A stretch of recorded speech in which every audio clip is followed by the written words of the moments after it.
Episode 6, Socialism versus Freedom, Why Liberty Matters. Welcome back to another episode of Spin Cycle America, where we talk about what is happening in the world around us. I'm your host, Todd. So let's get at it. So first off, a July 4th announcement. Before we dive in, I want to announce my special 4th of July video dropping tomorrow on July 4th, of course. We'll celebrate American freedom, independence, and why the principles that founded this country are the best difference against socialist ideas. Make sure you subscribe and tune in and turn in notifications so that you don't miss it. All right. So happy early Independence Day for everyone. So let's get started. So welcome to day 6 of our series on the negative aspects of socialism. We've examined real world failures and core economic flaws. Today, we're going to focus on the biggest cost, the loss of personal freedom.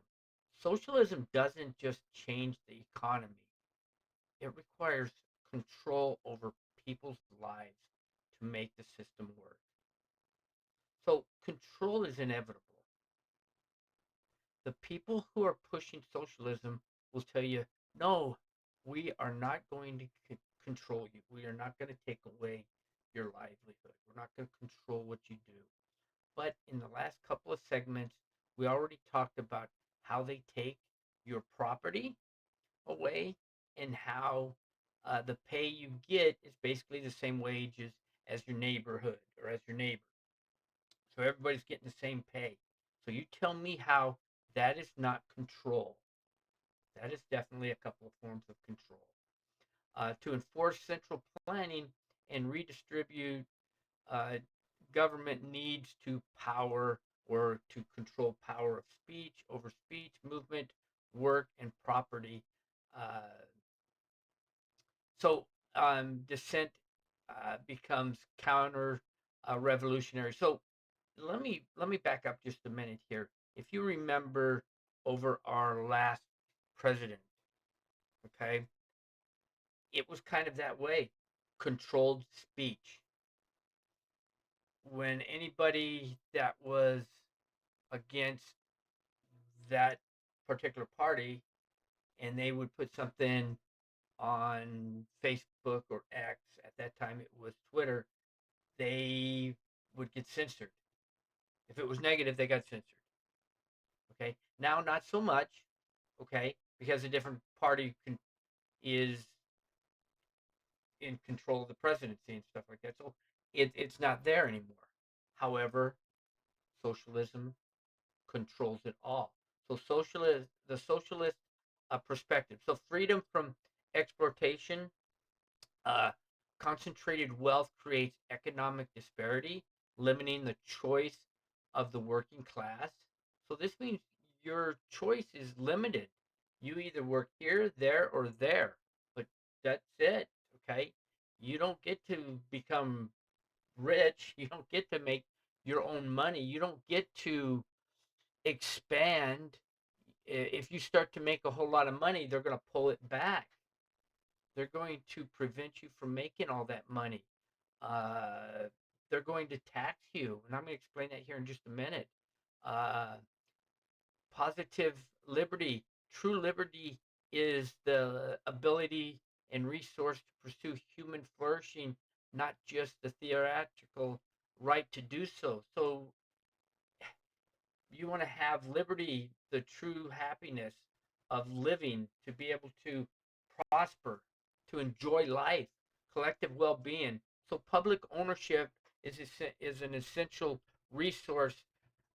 Resources prevent private monopolies and secures the basic needs for all citizens. So this prevents you from going out and doing your own thing, from inventing. Why are you going to invent something? Like I mentioned yesterday, if you go out and invent something, it doesn't become yours. It becomes the state, the property of the state. It's not yours. Even though you're going to invent it, It's going to help the public. It's going to help people, but your name doesn't get to go on it. Tough. It's not yours. Here's a couple of historical examples. The USSR, censorship, gulags, no free speech or travel. You couldn't just travel all over the world. You couldn't do whatever you wanted to, and you couldn't say anything. They still limit your free speech over there. You can't say certain things over there. Venezuela, media crackdowns and political prisoners eroded uh, property rights. So you couldn't own property. You couldn't own anything over there. Cuba, ongoing repression, one-party rule, limited internet. They still have that stuff going on over there. So contrast with America. So founding principles, individual rights, limited government, free speech, property, created unprecedented prosperity and liberty. So socialism concentration of power threatens those. So if we give in to socialism, that stuff is gone. And I'm going to explain some stuff here in just a second. Okay. We're going to talk about healthcare, education, labor and economy, and taxation. So let's start off with healthcare. Healthcare, universal coverage, often referred to as Medicare for all. You've heard that. Medicare for all. Okay, great idea. Education, tuition free public colleges, robust student debt cancellation. Okay. Well, people who've gone to college for something that doesn't even make any money, whose fault is that? Who even put those type of degrees into the college system is beyond me. I mean, if you can't go and make money at it, then why is it even in the college system? It should be an elective where you get to choose. Yeah, you know what? I'm going to take this as an elective where I'm going to do this on my own, and I know I'm not going to make money at it, but this is what I'm going to go into as my primary, and that's what I'm going to do. That's my This is my major. This is just going to be something I'm going to play with. It should be the way it is. And counselors at the colleges should say, you know, you're not going to make money at this. Why don't we get you something that you're going to go and make money at, and that you're going to be able to make a living at? Because now you got people all over the world, all over the United States, that are struggling to pay their student loan debt and are complaining, and they want free tuition.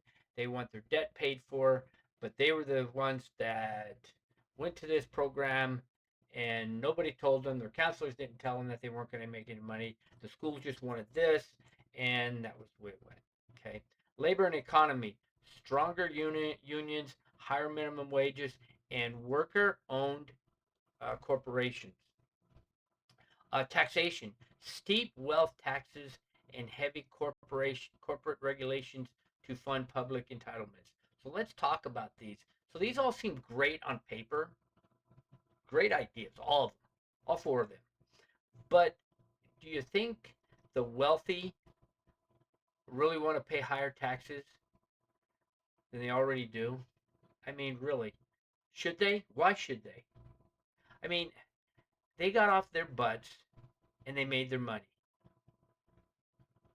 Not like many of you out there who probably are still sitting on your butts wondering, what can I do for a job? And you've got all these earrings and everything going off here, and you're blaming Trump or somebody else for not being able to get a job, but you're the one that looks like something that came from outer space or something like that.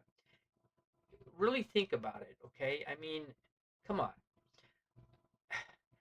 If you're going to make money or you want to make a living, think about what your appearance and what you look like and what you want to do for a job.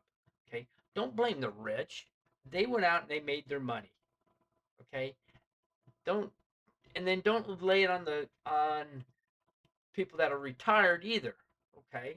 Let the retirement enjoy their retirement and keep their money coming in because they retired, they earned it, they bust their butts, and they're now at the ripe old age of retirement. Let them enjoy it. Don't take their Social Security away from them. Let them enjoy their Social Security.